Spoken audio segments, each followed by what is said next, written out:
जय श्री कृष्ण। आज हम श्रीमद् भागवत रहस्य महात्म का प्रसंग 5 करेंगे।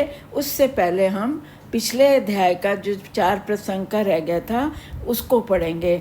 ओम श्री गणेशाय नमः। ओम नमो भगवते वासुदेवाय। श्री कृष्ण शरणं मम।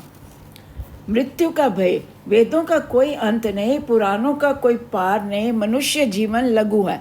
शास्त्र का कोई पार नहीं, परंतु ईश्वर को जान लोगे तो सब कुछ जान जाओगे। कलयुग का मुख्य कम समय में भगवान को प्राप्त कर सकता है। कलयुग में मनुष्य बड़े कम समय में भगवान को पा सकता है। यही श्रीमद् भागवत में बताया गया है। 7 ही दिनों में परीक्षित को सद्गति प्राप्त हुई और उसका उद्धार हुआ। फिर हमको क्यों नहीं हमारा उद्धार क्यों नहीं होता?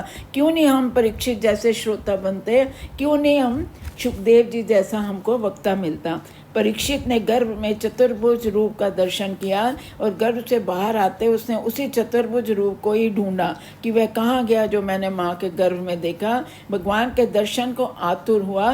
परीक्षित की आतुरता का एक कारण और था कि उन्हें मालूम हो गया था कि 7वें दिन मेरी मृत्यु हो जाएगी तक्षक सांप के डसने पर।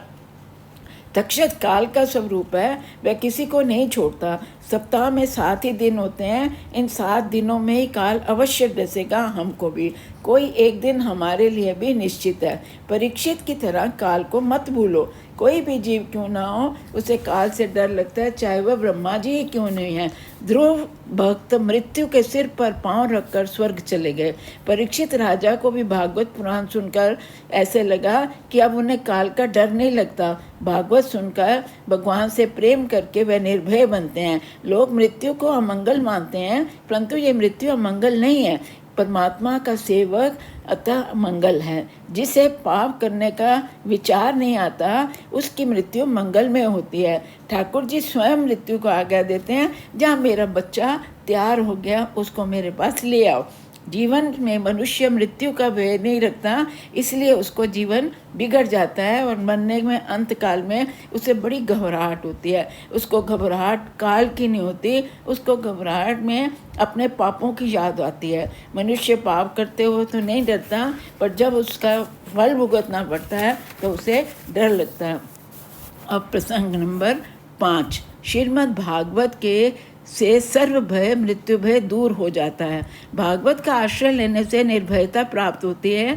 मैं अपने परमात्मा श्री कृष्ण का अंश हूँ, मैं भगवान का हूँ। जैसे कुछ पैसे जेब में आ जाए तो मनुष्य को हिम्मत आ जाती है, वैसे ही अगर परमात्मा को साथ लेकर फिरेंगे तो हम भी निर्भय बन जाएंगे।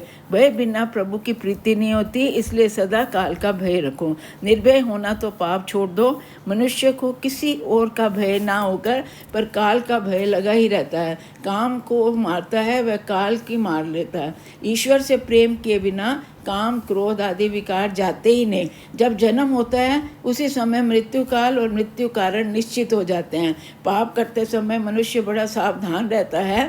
पाप प्रकट हो गया तो जगत में बड़ी बदनामी हो जाएगी सोचकर एकदम एकाग्र चित्त होकर पाप करता है। इसीलिए उसे अंतकाल में पापों की ही याद आती है। अंतकाल में घबराता है। यदि पुण्यों की इतनी प्रीति की होती एकाग्रचित से तो परमात्मा के सिमरन के ध्यान लगाए और अंत समय प्रभु ही याद आते।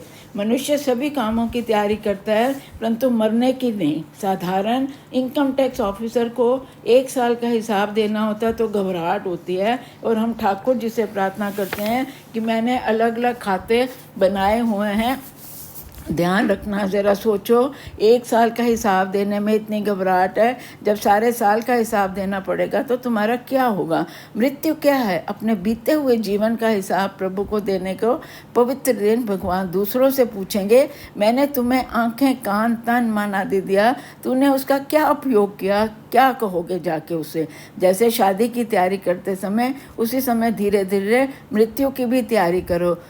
मृत्यु को उज्जवल करना है तो प्रतिक्षण उजागर करो। अपनी आँख धन वाणी सद का सदुपयोग करो।